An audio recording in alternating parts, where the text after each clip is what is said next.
ഉച്ചയ്ക്ക് ഒന്ന് ചെറുതായിട്ടൊന്ന് മയങ്ങാൻ ഇഷ്ടമുള്ളവർ, അതായത് ചെറിയൊരു നാപ്പ് എടുക്കാൻ ഇഷ്ടമുള്ളവർ ഇപ്പൊ തന്നെ നിങ്ങളുടെ ബോസിന് ഈ ഒരു വീഡിയോ ഒന്ന് കൊണ്ടുപോയി കാണിച്ചു കൊടുത്തിട്ട് ഈ നാപ്പിങ്ങിന്റെ ഗുണങ്ങൾ നിങ്ങളൊന്ന് പറഞ്ഞു കൊടുക്കണം.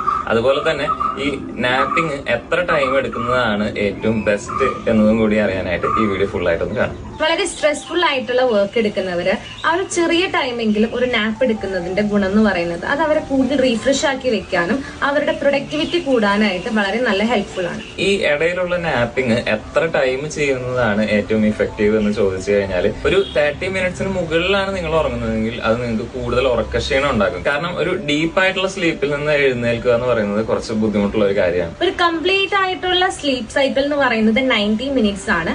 പക്ഷെ അത് കംപ്ലീറ്റ് ആയിട്ട് നമ്മൾ ചെയ്യുമ്പോൾ നമ്മുടെ രാത്രി ഉറക്കത്തിന് അത് ബാധിക്കും. സോ ഒരു നാപ്പ് എടുക്കാനായിട്ടുള്ള ഏറ്റവും ഐഡിയൽ ആയിട്ടുള്ള ഒരു ടൈം ഏതാണെന്ന് ചോദിച്ചു കഴിഞ്ഞാൽ 20 to 30 മിനിറ്റ്സ് വരെയുള്ള ഒരു നാപ്പ് എടുക്കാണ് ഏറ്റവും ബെസ്റ്റ് എന്നാണ് പറയാം. കാരണം അങ്ങനെ ആകുമ്പോൾ നമ്മൾ ഒരു ഡീപ്പായിട്ടുള്ള സ്ലീപ്പിലേക്കും പോവില്ല, എന്നാൽ നമുക്ക് നമ്മുടെ സ്ട്രെസ്സിൽ നിന്നൊക്കെ ഒരു റിലാക്സേഷനും അത് കഴിഞ്ഞിട്ട് എഴുന്നേൽക്കുമ്പോൾ നമുക്കൊരു റീഫ്രഷ്മെന്റും കിട്ടുകയും ചെയ്യും. സോ ഇപ്പൊ തന്നെ ഈ വീഡിയോ നിങ്ങളുടെ ബോസിനെ കൊണ്ടുപോയി കാണിച്ചു കൊടുത്തിട്ട് ഒരു നാപ്പിനുള്ള അനുമതി ചോദിച്ചോളൂ. കൂടുതൽ പ്രൊഡക്റ്റീവ് ആയിട്ട് വർക്ക് ചെയ്യാന്ന് പറഞ്ഞാൽ മതി.